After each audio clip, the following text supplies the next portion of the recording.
I'm going to tell you about letting the love flow. As a Quaker, we do believe, and I have found it to be absolutely true, that if you sit quietly, you can actually feel in your body, sometimes in your mind, but mostly through the body, what needs to be done next.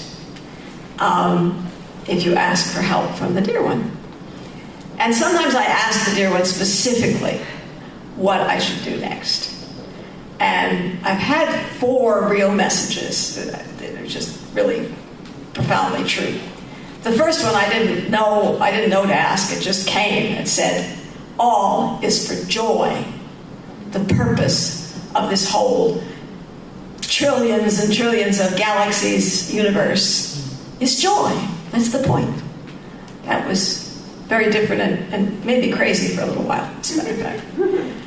The second one was after 9/11. I was, about a month later, feeling as we all did after 9/11, walking in New Haven. My mother was up there. I would take the train to New Haven and then get the car that I'd given to some friends who were living at the Catholic Worker. So I had to walk through this fairly poor neighborhood, but they had little trees in their yards. And as I was walking along, a message came to me. As I looked at this little tree, it was just an ordinary tree. It said, work with me.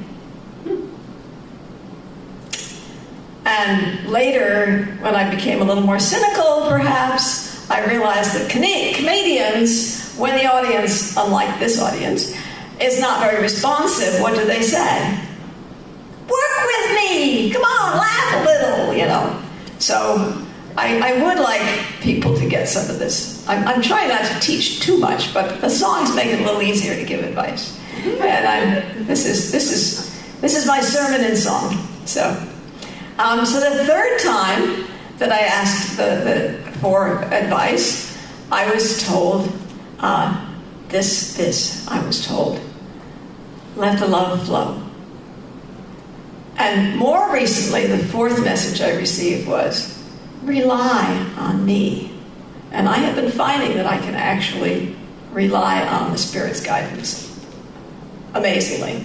So I just want to let you know, I'm not saying that everybody has to believe in that, I'm letting you know my story. So, but what was this thing about let the love flow? What was that? So I was down at the downtown outdoor Quaker meeting when I did this asking, and I was told, let the love flow. The next Sunday, I got a song. Let the love flow, let the light glow, let it shine, shine, shine, isn't it fine? And then I got some verses. And on the first Sunday, the verse required me to write another verse. So I'm going to do this, I think, with the auto harp. We'll see how well that goes.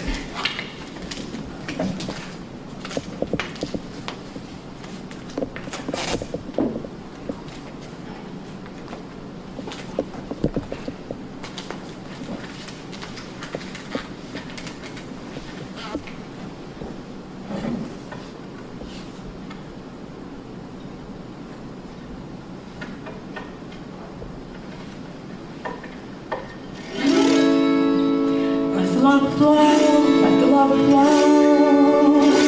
the light glow, let it shine, shine, shine, isn't it fine? Let the love flow, let the light glow, let it shine, shine, shine, isn't it fine? If you got a lot of troubles, you don't know what to do, give them all to Jesus and He will see you through. Let the love flow. Let the light glow,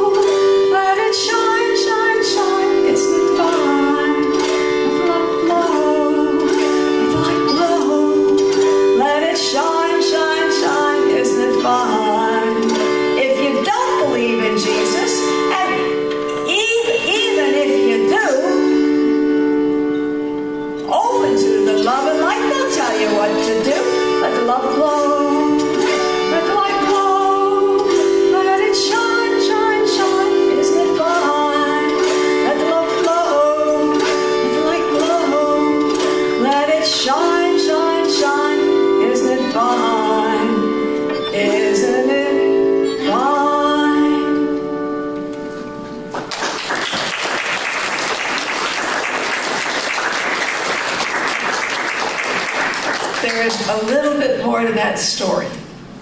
Because thinking about how the divine becomes the flowing of love, I was remembering that my mother had a pin that was sort of looked a little bit like an infinity sign, but it was a little more interesting than that. And I had taken it when we closed up the house and after she died.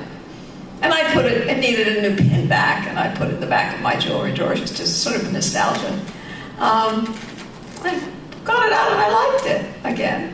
And I took it down to the jeweler, and he said, not just a pin back, you need to have, can you see? Is it clear? Also a chain, so he put little loops on the sides so it would stay in the middle and I could wear it this way. And then he said, could I polish it for you? And I said, sure. And then when he handed it to me, he said, do you know this is solid gold? I was so amazed. This was not my mother's, this was my grandmother's. She was a very special person in my life. But that's a whole other story, which I'm not going to tell today. Okay.